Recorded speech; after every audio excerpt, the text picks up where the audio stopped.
Hey everyone, this is Manisha Chauhan and welcome to unfold biology. आज के इस वीडियो में हम डिस्कस करने वाले हैं रिस्ट्रिक्शन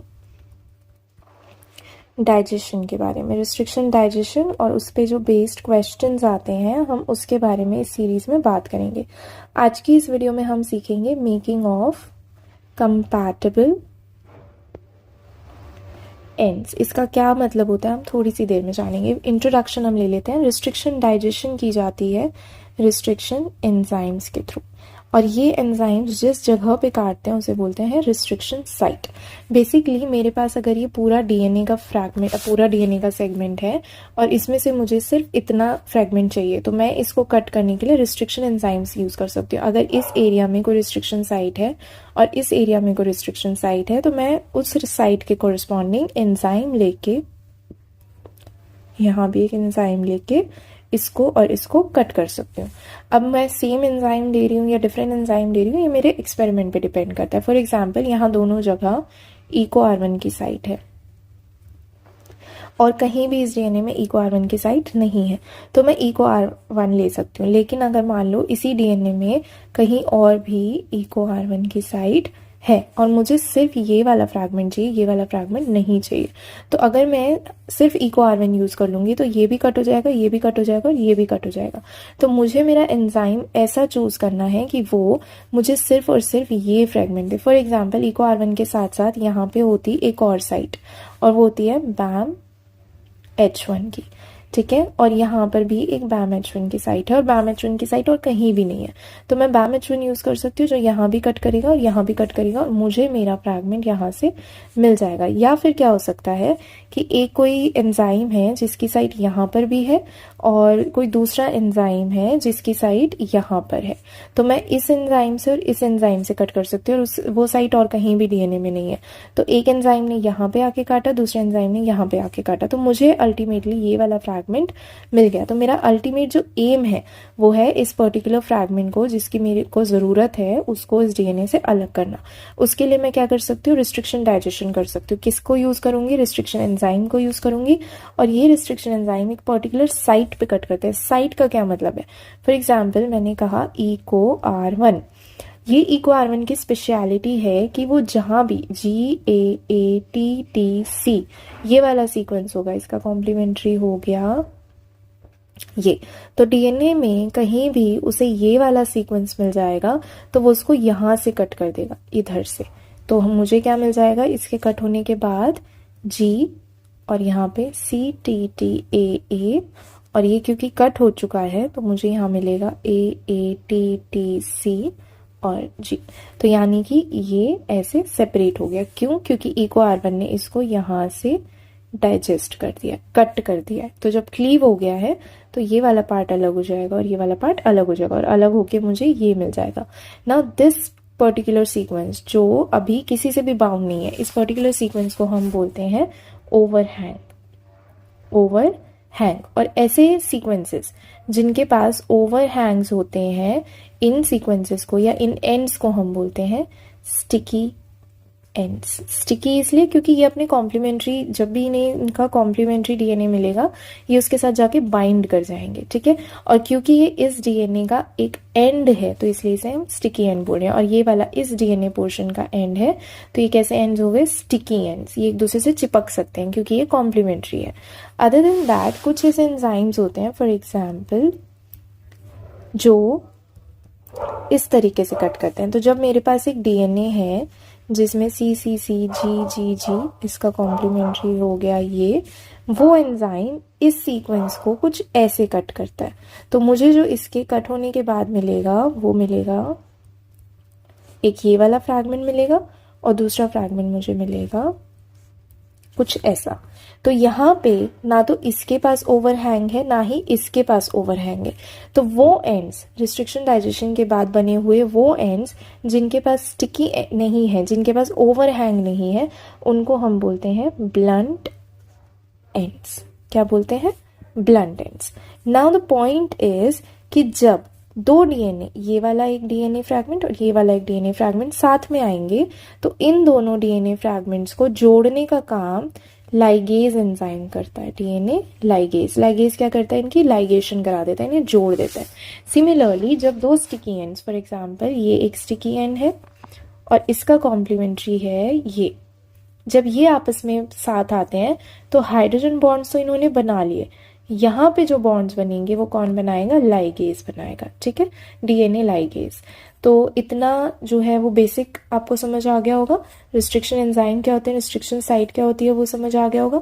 रिस्ट्रिक्शन एंजाइम के ना कुछ टाइप्स होते हैं, जैसे कि टाइप 2 बहुत इंपॉर्टेंट होता है। टाइप 2 ये कट करता है विद इन द डीएनए। अब देखो ये मेरे पास डीएनए फ्रैगमेंट है, कुछ एंजाइम्स ऐसे होते हैं जो इसके एंड्स पे कट करेंगे, यहाँ पे कट करेंगे।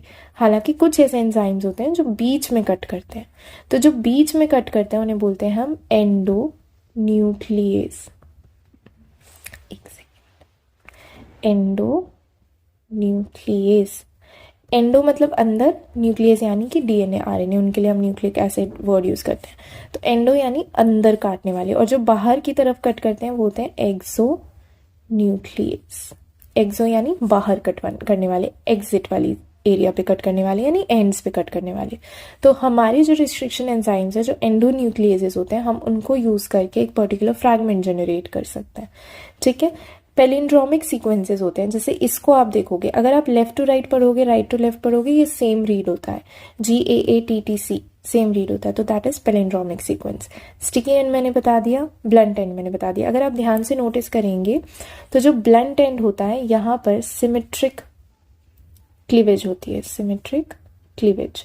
क्लीवेज यानी जहां से डीएनए कट हो रहा है, तो जो क्लीव हो रहा है डीएनए वो सिमेट्रिक वे में हो रहा है, यानी कि ऐसे सिमेट्री में हो रहा है। पर यहाँ पे जो क्लीवेज हो रही है, वो इधर की साइड जो क्लीवेज हो रही है वो बहुत ही एसिमेट्रिक हो रही है। जैसे सीक्वेंस ये है तो ये कट कुछ ऐसे हो रहा है, तो इस एसिमेट्रिक क्लीवेज की वजह से मुझे ओवरहैंग्स मिल रहे हैं, और हम इन एंड्स को क्या बोल रहे हैं, स्टिकी एंड्स। तो स्टिकी एंड्स में कैसी क्लीवेज होती है, एसिमेट्रिक क्लीवेज होती है। ठीक है, इतना आपको याद रखना है।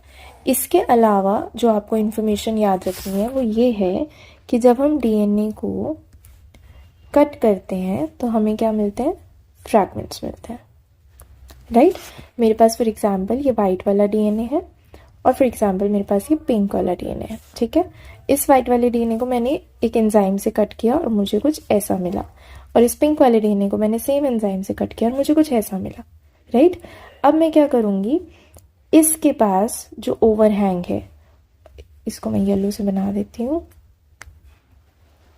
एक सेकेंड। इसके पास जो ओवरहैंग है और इसके पास जो ओवरहैंग है, अगर ये ओवरहैंग 1 और 2, if 1 and 2 are complementary, complementary यानी कि अगर इस ए के पास 1 के पास ए है तो 2 के पास टी है, 1 के पास GCT है तो इसके पास ऐसा कुछ है, तो ये कॉम्प्लीमेंट्री हो गए, यानी ये स्टिकी एंड्स हो गए।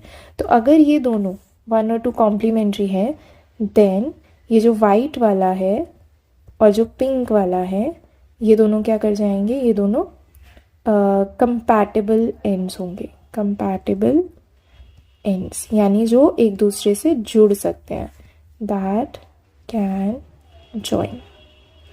राइट, अगर 1 और 2 कॉम्प्लीमेंट्री हुए तो ये एक दूसरे से जुड़ जाएंगे, और ये कंपैटिबल एंड्स हैं तो ये क्या बना लेंगे, कुछ ऐसा, है ना। और फिर जो डीएनए लाइगेज है वो यहाँ पे आके लाइगेशन कर देगा, और ये मुझे क्या मिल जाएगा, एक पूरा का पूरा डीएनए फ्रैगमेंट मिल जाएगा, समथिंग लाइक दिस। राइट, तो ये जो कंपैटिबल एंड्स होते हैं ना, इसके बेसिस पे कुछ क्वेश्चंस पूछे जाते हैं। ठीक है, तो सबसे पहले आपको क्या याद रखना है, डीएनए कट होते फ्रैगमेंट्स मिलते हैं। ये जो फ्रैगमेंट्स हैं, फॉर एग्जांपल मुझे ये वाला एक फ्रैगमेंट मिला, ये फ्रैगमेंट दूसरे फ्रैगमेंट के साथ, फॉर एग्जांपल ये फ्रैगमेंट ये वाला था और ये दूसरा फ्रैगमेंट है, ये फ्रैगमेंट इस फ्रैगमेंट के साथ अगर कंबाइन कर सकता है, इसके साथ कंबाइन करके ये जो मॉलिक्यूल मिला मुझे, इसे रिकॉम्बिनेंट कह सकते हैं, रिकॉम्बिनेंट मॉलिक्यूल। तो इस रिकॉम्बिनेंट मॉलिक्यूल के बनने के लिए मुझे कंपैटिबल एंड्स चाहिए थे between this DNA and this DNA, the white and the pink DNA. अब ऐसे ही कुछ प्री मेड कंपैटिबल एंड्स होते हैं जिन्हें हम अडैप्टर्स या फिर लिंकर्स बोलते हैं। ठीक है, अडाप्टर्स या लिंकर्स जो हम बना देते हैं, प्री मेड कंपैटिबल एंड्स, ठीक है। अब देखो इसके बेसिस पे ना कुछ क्वेश्चंस आते हैं, हम क्वेश्चन करेंगे तो आपको और ज़्यादा क्लियर होगा। For example this question if you see कि एक एक्सपेरिमेंट में क्लोनिंग करनी थी पीसीआर एम्प्लीफाइड फ्रेगमेंट की and they were digested with this enzyme, one enzyme is this and this enzyme. So if you see clearly यहाँ पे asymmetric cleavage हो रही है और यहाँ पे सिमेट्रिक क्लीवेज हो रही है, सी सी सी जी जी जी। ये सिमेट्रिक क्लीवेज है, ये एसिमेट्रिक क्लीवेज है। तो जो एसिमेट्रिक क्लीवेज है यानी कि ये वाली क्लीवेज ये कैसे एंड्स देगी, स्टिकी एंड्स, और ये वाली जो क्लीवेज है ये कैसे एंड देगी, ब्लंट एंड देगी, ठीक है। ये चीज़ हमारी क्लियर है। ऑल्सो आपको ये ध्यान रखना है कि जब हमें ब्लंट एंड चाहिए, फॉर एग्जाम्पल सी सी सी जी जी जी, ये मेरे पास एक डीएनए जो कि ब्लंट एंड है। अब इसके साथ में जी टी सी सी ए जी ये वाला फ्रेगमेंट भी जाके लगा सकती हूँ। मैं इसके साथ ये भी लगा सकती हूँ, मैं इसके साथ ये भी लगा सकती हूँ, क्योंकि इसको तो लाइगेट ही करना है ना, तो इसके साथ कोई भी ब्लंट एंड चलेगा, लेकिन इस सीक्वेंस के साथ स्टिकी एंड नहीं चलेगा। इमेजिन सी सी सी जी जी जी ऐसे और जी ए टी सी जी सी, ये स्टिकी एंड, ये इसके साथ आके नहीं लग सकता क्योंकि इसके कॉम्प्लीमेंट्री इसके अंदर नहीं है। तो कोई भी ब्लंट एंड दूसरे ब्लंट एंड के साथ जुड़ सकता है, उसके कुछ कंपैटिबिलिटी की ज़रूरत नहीं है, बस ये ज़रूरत है कि दोनों ही कैसे होने चाहिए, ब्लंट एंड होने चाहिए, ठीक है। अब हमें इस क्वेश्चन के अंदर क्या करना है वो एक बार समझते हैं, जस्ट अ सेकेंड। सो इस क्वेश्चन में हमारे पास दो साइड्स हैं, एक ये वाली साइड है ज़ो1, एक ये वाली साइड है जो कि एक ब्लंट एंड साइड है। हमें इसके और इसके कंपैटिबल एंड्स पता लगाने हैं क्योंकि हमें पीसीआर प्राइमर्स का कुछ काम करना है, तो हमें जनरेट करने कंपैटिबल एंड्स हमें पता लगाना है कौन से एंड्स इसके कंपैटिबल है, ज़ो1 के और SMA1 के। तो सबसे पहली चीज़ हमें इसके लिए कैसे एंड्स चाहिए, ब्लंट एंड्स चाहिए। तो यहाँ पे अगर हम देखें इसके पास भी ब्लंट एंड है, इस पे भी ब्लंट एंड है, ये भी ब्लंट एंड है, ये ब्लंट एंड नहीं है इसका, यहाँ पे ये भी ब्लंट एंड नहीं है। तो इस ऑप्शन में, ऑप्शन नंबर 1 में, since there is no blunt end end SMA1 के लिए हमें ब्लंट एंड की ज़रूरत है, कंपैटिबल एंड के लिए हम स्टिकी यूज़ नहीं कर सकते और दोनों ही स्टिकी हैं, तो इसलिए इस वाले ऑप्शन को हम एलिमिनेट कर देंगे, एलिमिनेटेड। अब SMA1 के साथ ये भी बॉन्ड बना सकता है, ये भी कंपैटिबल है, ये भी कंपैटिबल है। चॉइस अब हमारे पास रह जाती है इन तीनों में, आइदर EcoR1, SAL1, HindIII, इन तीनों में से कोई एक हमारा आंसर होगा। तो अब हम क्या करेंगे, इन तीनों को उठाएंगे और ज़ो1 को उठाएंगे और हम देखेंगे कौन कंपैटिबल है। तो सबसे पहले हम ज़ो1 का सीक्वेंस लिख लेते हैं, दैट इज CTCGAG, और ज़ो1 कट करते हैं यहाँ पे, इसका कॉम्प्लीमेंट्री हो गया ऐसा कुछ, तो ये कट करेगा ऐसे, और कट होने के बाद हमें क्या मिल जाएगा, CGAGCT, यहाँ पर डीएनए है, और TCGAGC ऐसे डीएनए है। तो ये तो हमारा हो गया क्वेश्चन वाली चीज़ ज़ो1। अब हमें आंसर देखना है EcoR1, SAL1 और HindIII से। तो अगर मैं इसके कॉम्प्लीमेंट्री फॉर एग्जाम्पल EcoR1 को ले लेती हूँ और मैं देखती हूँ ये कॉम्प्लीमेंट्री या ये कंपैटिबल है या नहीं, तो EcoR1 के साथ मुझे जो एंड्स मिलते हैं वो कुछ ऐसे होते हैं, ओह एक है एक्स्ट्रा हो गया, सो GAATTC, तो ये हो गया TTAAG, और ये कट करेगा कुछ ऐसे, तो इससे मुझे जो मिलता है वो GCTTAA और AATTCG। अब देखो इसको मैं यहाँ या यहाँ कहीं भी नहीं लगा सकती हूँ, इसके कॉम्प्लीमेंट्री होने के लिए, इसके कॉम्प्लीमेंट्री होने के लिए, ज़ो1 के कॉम्प्लीमेंट्री के लिए यहाँ पे इसके लिए मुझे क्या चाहिए, TCGA, और यहाँ पे कॉम्प्लीमेंट्री होने के लिए मुझे क्या चाहिए, AGCT, ना तो यहाँ पे क्या है TTAA मुझे चाहिए ही नहीं। तो EcoR1 के साथ जब मैं कट करती हूँ तो मुझे जो मिलता है ओवरहैंग, वो ओवरहैंग मेरे इन दोनों ओवरहैंग से कॉम्प्लीमेंट्री नहीं है। तो जब मेरे इन दोनों ओवरहैंग से ये कॉम्प्लीमेंट्री नहीं है तो मैं EcoR1 को कैंसिल कर सकती हूँ। सो ऑप्शन 2 मेरा गया। अब आते हैं ऑप्शन नंबर 4 पे। ऑप्शन नंबर 4 की हम बात करते हैं।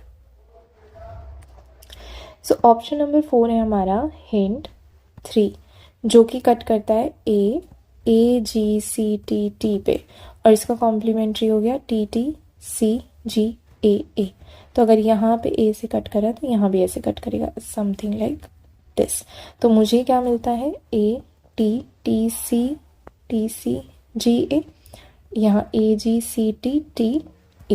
अब देखो यहाँ पे TCGA है, यहाँ पे AGCT है। मैं क्या बोलने की कोशिश कर रही हूँ, एक बार लिख कर देखते हैं। देखिए मैं इसको यहाँ लिख रही हूँ, देखो